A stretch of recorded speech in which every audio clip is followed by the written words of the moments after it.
You know, it feels like we're just drowning in data, right?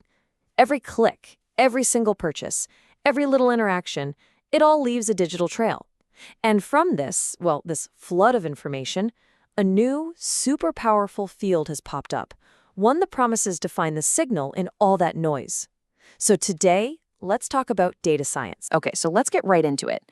Back in 2012, Thomas Davenport and DJ Patil dropped this headline that honestly just captured everyone's imagination.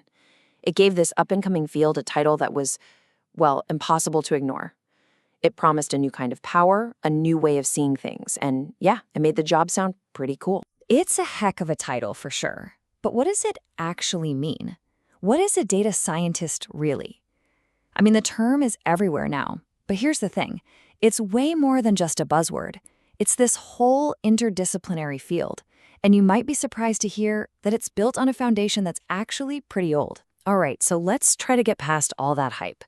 To really understand what data science is, we've got to look at where it came from and what it actually means to practice it today. So, at its heart, data science is really a mashup. Think of it like a Venn diagram of skills. You've got your statistician, your computer scientist, and your subject matter expert, all rolled into one.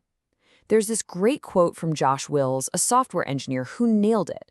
He said, "A data scientist is someone who's better at statistics than any programmer and better at programming than any statistician."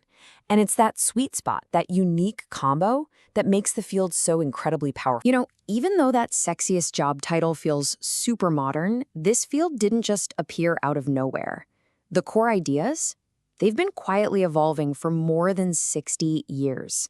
I mean, you can trace it all the way back to the 60s with John Tukey talking about data analysis. Then in the 90s, there was a push to rebrand statistics. By 2001, there was a whole action plan for it as its own discipline. So that big article in 2012, that wasn't the start. Nope, that was just the moment the whole world finally paid attention. So if we strip away all the modern buzzwords, machine learning, big data, what's really at the core? What's the engine under the hood? Well, it's always been statistics. I love this quote from the legendary statistician Carl Pearson. He said, "Statistics is the grammar of science." And that's just perfect, isn't it? Think about it. Just like grammar gives us the rules to form coherent sentences, statistics gives us the rules to make sense of data. It's the framework, the structure, that lets us build a logical argument from the evidence we have. Okay, so when we talk about statistics, you can kind of think of it as being split into two main camps. On one side, you have descriptive statistics. This is all about the here and now. It just summarizes the data you've got in front of you. It answers the question, so what happened?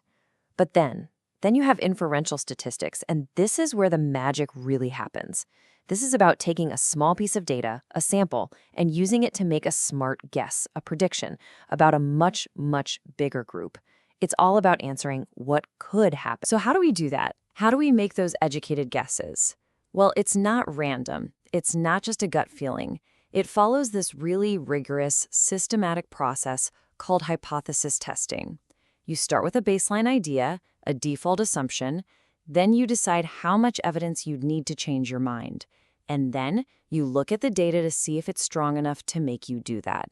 Really, it's a scientific method just applied directly to data. Okay, but here's the catch, and it's a big one.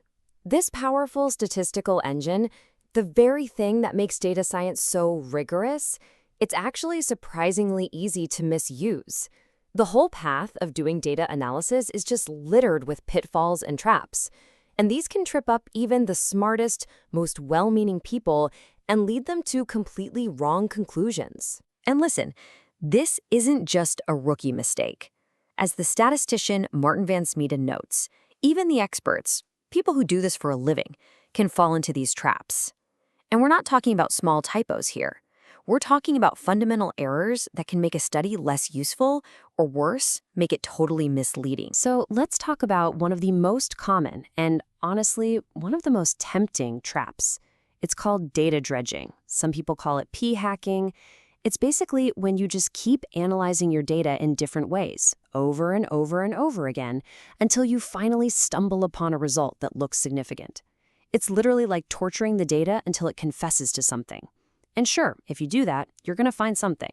But the odds are it's just a random fluke, not a real discovery. All right, next up we have something called dichotomia. It's this obsession with taking data that exists on a smooth scale, like age or blood pressure or income, and chopping it up into simple boxes. You know, high versus low, old versus young. And it's almost always a terrible idea. It's the ultimate trap of oversimplification. I mean, think about it. You're throwing away so much valuable detail just to create these neat little categories that don't really reflect reality. And here's a really subtle but dangerous one: the noisy data fallacy. This is the belief that if your data is a little messy, if it has some errors in it, it'll just kind of water down the results, that it will only weaken true effects, so anything you do find must be a really strong, real signal. But that's just not how it works. That noise, those errors, can do all sorts of weird things. They can completely distort the truth, creating patterns that aren't there, or even worse, hiding patterns that are. And honestly, the list of these pitfalls just goes on and on. You've got overfitting. That's where your model gets so complicated, it's basically just memorizing noise instead of learning the real pattern. You've got people just ignoring missing data, or completely misreading statistical tables. And then, of course, there's the big one, the classic, confusing correlation with causation. The point is, there are just so many ways this can go wrong. So, okay, with all these traps out there, you might be thinking, how on earth am I supposed to make sense of anything? How can we navigate this world of data-driven headlines if we're not all data scientists? How do we get better at spotting the BS? Well, the key is to arm yourself with a healthy dose of skepticism. It's about learning to ask the right questions. So the next time you see some big, bold claim based on data, just pause and ask a few things. How many people were in the study? Are they just showing me a correlation, or did they prove causation? Where's the uncertainty in their numbers? Did they mention it? And this is a big one. How many other things did they test before they found this one result they're showing me? At the end of the day, I think it's just so important to remember that data science isn't some kind of magic 8-ball that just spits out the truth. No, it's a human process. It's a discipline. And it demands incredible rigor, a ton of skepticism, and maybe most importantly, a deep, deep respect for what we don't know, for the uncertainty. Because the goal here, it isn't just to be data-driven, it's to be data-wise. It's about using these incredibly powerful tools not just to hunt for answers, but to help us ask better, smarter questions. In a world that is just overflowing with data, maybe the most valuable algorithm we have is our own wisdom.